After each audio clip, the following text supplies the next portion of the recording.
Hey everybody, it's Friday, the 12th of August, 12th of September. It's about 10:30 in the morning. It's a very overcast day here in Bangkok. I thought I would catch some sun this morning, but it's popping in and out. I really hope I get some before, and it looks like it's been raining almost every day in the afternoon. So I'm gonna come down here, do a little quiet quitting. It's been a somewhat stressful week, even though not very busy. But I'll get into that a little later. I just want to touch on a couple things before I ramble too much. So this is I'll probably make this my last video for the week. This is the end of week 15. 15 weeks left in the year. Or actually it's going to be 14 weeks left in the year. And roughly 10 weeks left for me to continue working, 2.5 more months, because I'm basically I got all my leaves and everything approved for December. I got my departure date approved for the mid-December, and I'm starting to make definitive deadlines with the movers to come and move us out so we can be gone and be back in Laos in time for holidays with the family, hopefully. So like I said, it was a stressful week in some ways. Let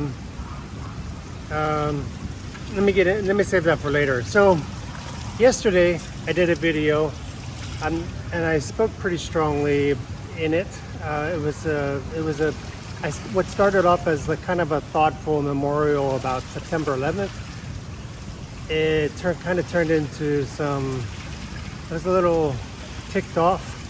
I was ticked off about some recent events in the US and all the violence that's happening. And I was thinking, maybe should I redo that or not? And no, I might just edit it a little bit so it's not so strong, but I still feel the same. You know, basically a guy who was controversial. Only I don't even know. He didn't cause. They're calling him a hate, or people call him a Nazi. This guy Charlie Kirk. I'm aware of him, but I don't really follow him or listen to him. And but I'm aware of him, and I never heard him say anything extremist. So. And he was always a nice guy, always open for debate, and he was executed. He was assassinated in public. You know, but I don't want to go back to what I said yesterday, but basically I still believe the same. If your ideology is that you will kill someone because they think differently than you, and this is related to September 11th attacks. If your ideology leads you to kill someone because they disagree with you, you're a piece of shit. I mean, really, that's what it comes down to. You're a piece of shit. I know there's some debate on the Twin Towers and what really happened there and stuff, and but there's still, that just exposed the war that was already there. I just don't want to get into it, but yeah, you're a piece of shit if you have to kill someone because you don't like what they said. You're weak. You're weak. Anyway, I won't go back on that. So this week, I disagree with people, but I never would consider, I might dislike them very strongly, but I would never harm them or wish them harm. It's just unfathomable. People are getting brainwashed. People are being just randomly executed for things. So this week, like I said, it's the end of week 15. Let me try to keep this a little more concise. It's the end of week 15. 15 weeks left in the year. I made some final dates with we agreed on my leave days in December, which basically will only leave me about 4 days in the middle. I need a couple of days in the beginning for a holiday with my wife, my family, and then for the wedding, and then I need to.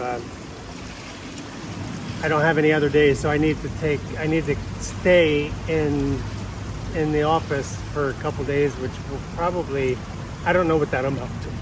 I'm working till the end of the year. I'm working for the day. I'm working 100% the days I'm supposed to work, and we'll see what that will involve. So speaking of, so I had the reality of the terminations are coming up, and I had a staff come and see me this week, yesterday, and pretty upset. You know, him and I are not two that really got along. We got along. We did the work, but it was, yeah, there definitely was some tension there. I'm not sure why. I think maybe because I wasn't afraid to expose some things that I didn't think were going on right, and then he tended to always blame everybody else for the problems. But anyway, he often commiserated with me, and he did yesterday, and he's one of the ones being terminated, and he's irritated for a reason. You know, I think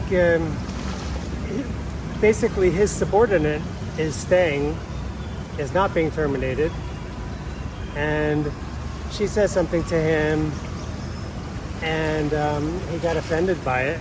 You know, she was like, you know, most of the staff are being let go at the end of this month, and she said to him, don't forget to have your email address forwarded to me before you leave, or maybe you should start doing that now, so I'm in the loop. And he got offended by that, and he came and talked to me and said, you know, it was rude or disrespectful. I'm still here another 3 weeks, and I'm in charge. And I said, yeah, I think tensions and emotions are going to get really, people are going to become more sensitive, and I am too. I admit it for myself. I'm starting to get more sensitive. You know, I just talked him through it, and I just said, you know, maybe she didn't mean it mean. I know her, and I never saw her do anything that would be offensive to anybody. Not to say she didn't mean it offensive. I just think, you know, the stress is there. The tension's in the office. You know, layoffs are bad, you know, especially when people have families and they have other priorities. And I could understand why he might feel that he's already being pushed out when he's not pushed out. You know, he just said, you know, I keep you informed on everything. So you're not I'm not holding any secrets. So I'll just speak for myself then too, you know. So similarly, I have to say that I am starting to feel pushed out, and I don't know if I'm being sensitive or paranoid, but I'm starting to see things that are happening where I don't think they would have happened otherwise, or they didn't happen before. You know, I'm usually involved in a lot of intense meetings, and I'm starting to be let out of meetings. I'm starting to see meetings happening with people that I normally would be involved in. Now, I don't know if they're leaving me out because I'm leaving, but I'm like, that's 3 months from now, for one. I've given no indication that I'm not going to give my 100%. Or are they trying to move on already without me? You know, and you don't know that feeling until you're actually in that context. So I don't know. I think I'm pretty perceptive, and I see, you know, when I start seeing these people kind of acting a little differently, you know, I want to be cognizant that I could be being paranoid, but in a way I don't think I am, because some of these discussions, and I think I probably would normally be a part of. You know, and this is part of the thing. This is part of this conflict. You know, this is stuff I want to let go of. I want to let go and move on. You know, this stuff keeps me stressed. You know, last night I had a dream where we were trying to, I don't know, it was like I was part of a couple people who were trying to capture this guy who was extremely volatile and violent, and I don't know what for reason. Like I was like a policeman or something, but I don't remember wearing a policeman. And we kind of jumped him, and I ended up hitting my wife. And it was really funny the way I heard her go, oh, you know, I hit her, and it woke me up at like 5 in the morning, you know. And this was a day I could have actually slept pretty well, and I could have slept in a little later, and I didn't want to. But I didn't want to wake up early because I'm working from home today, obviously. But I'm just thinking this is stress from from work. This is what I want to get rid of. This is what I'm tired of. This is what I feel like it's killing me. It's silently killing me. And I just don't want to be a part of that anymore. So I'm on this balance between feeling paranoid about being left out, and then also wanting to let go. But part of that is I'm starting to get this sense that I'm being unappreciated, and I did a video before. You know, going the extra mile is a scam, and these are the moments when you see that it is a scam. You know, every seven and a half years, and starting to feel like very unappreciated. Things I'm saying are being ignored. My work is being undervalued, and my contribution doesn't mean anything. It's like, what have you done for me lately? You know, and this just goes back to what I hear repeated from other people I listen to. Work is not your friend. They don't care. You know, you are a fart in the wind. When I'm gone, you know, none of them are going to be there for me in 6 to 10 months. And this is what I told this guy. None of these people are going to be there for you. So you got to take care of yourself at some point. And don't let them manipulate, and you'll be manipulated to stay and give in until you're no good anymore. And that's what I'm picking up. And it's been hard, you know, especially when I have 3 more months to go. You know, I met with the board. Not one board member thanked me for anything. And they know I'm one of the ones being cut. I had to give a short update on my handover to my successor, and not one of them thanked me for anything. I'm just being ignored. I'm being ignored, and you know, become a persona non grata. I don't want to dwell on it, but I'm just expressing some of the feelings that I'm having at this stage, and it's just like, oh man, it's only 10 more weeks left, but it's like, oh, it's still 10 more weeks left. The hard part is I need to stick it out. I don't want to push off anybody. I don't want to be a bad attitude. I don't want to be resentful. And I started to feel that this week. I started to feel resentful because I'm feeling unappreciated and pushed out, and not valued anymore, you know. And I guess that's part of the process. So this is a long termination. I think this was a mistake. And that was the other thing, you know, part of the unappreciation. So I didn't get talked to. I found my termination letter in my pigeonhole in a manila envelope. Yeah, thanks. No, not even a personal delivery from a director to come and say, yeah, we just want to really thank you for your time and everything you did. Nothing. It was a manila envelope in my pigeonhole in the office. When I came back from Laos, it was there to meet me. That's how I got it. So that just kind of started this whole, wow. How much more rude. And all of the other staff got hand delivered letters. I knew mine was coming, but still, you would still hand deliver it, the boss. Even the boss didn't deliver them. He had a subordinate hand them out. I mean, just outrageous. This is the atmosphere in the office now. So yeah, just making it easier to move on. You know, and I also debated about the money, you know. The question came up, someone, my successor wanted me to stay longer, at least 3 more months, 6 more months, and I'm like, yeah, the money would be nice, but is it worth it? Is it worth that extra 5 to 6 to 10, 6 more months of covering expenses?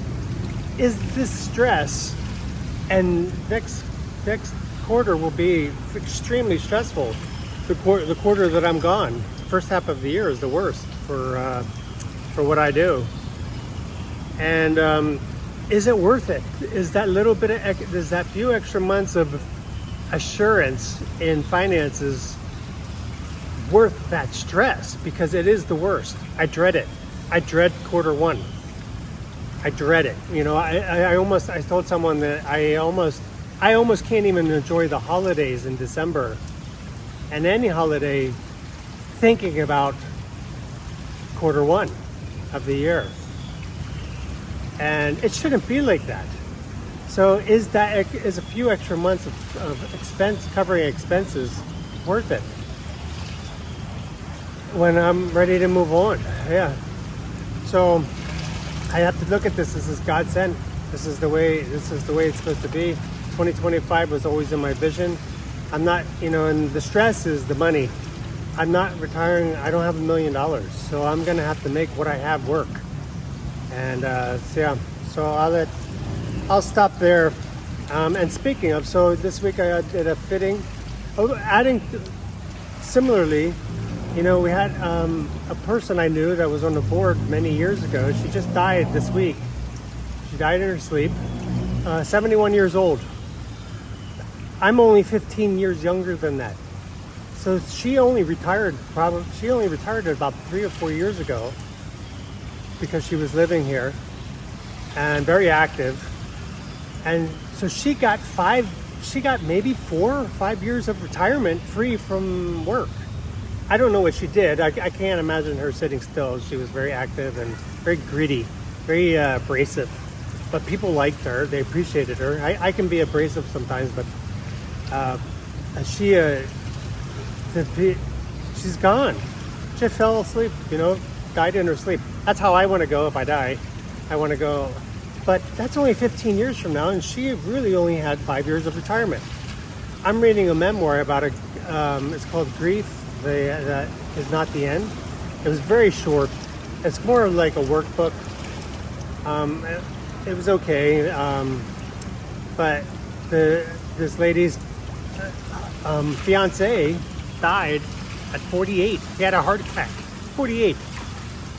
I mean, and that's about my range. That's my age range now. The 50s and 50s, 60s. This is when you have heart attacks and strokes and things like that. My parents never had a heart attack or stroke. My dad was like a freaking ox. I don't know. He defied medical terms. He smoked his whole entire life and lived bedridden for 2 years. And just an ox, built like a freaking brick shit house. I mean, he just defied.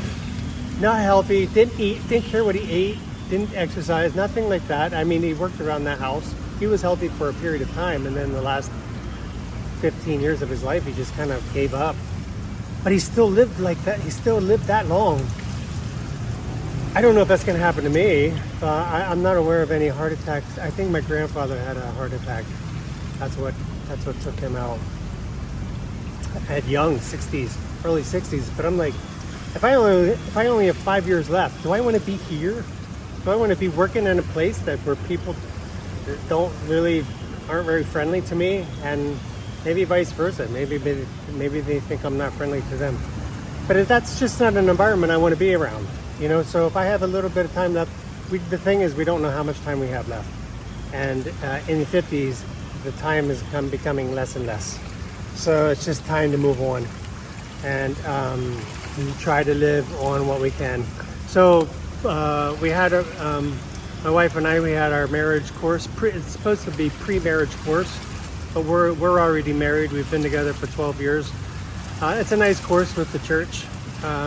This week, I'm glad that usually we're watching a video and then we have questions and answers. There's questions that are posed, and then um, my wife and I would talk about it back and forth. And we talk about the questions, you know. So this week, I'm glad there wasn't too much video. There was more room for us to discuss something that's the biggest issue in most marriages is conflict, how to deal with conflict. So we spent an hour and a half talking about how we deal with conflict. How did we grow up seeing conflict? How are we going to try and develop conflict to see the triggers between us? And it was interesting. Her and I are very different in how we handle conflict. She gets quiet and I want to talk about it. I'll get pissed off. I'm a little more emotional in some sense. She gets quiet and walks away. And me, I feel like she's ignoring me when she does that. So there is the interpretation there. We have to realize that we both might initially handle it differently. She's kind of, I want to talk about it and resolve it. I like to resolve problems. I do not like problems to just, they don't go away unless you fix them. For her, being quiet about it and letting it and not talking about it and just forgetting it, that's the way she handles conflict, which is how I think my parents handled conflict. They were explosive and then it would just go away and never resolved, and then it would explode again and then it would never resolve, and then in the end you just end up with this explosive relationship where nothing gets resolved. And I cannot stand that. I have to have resolution. At work, you know, I have to resolve problems. I'm a problem fixer. I'm a firefighter at work. That's what I do.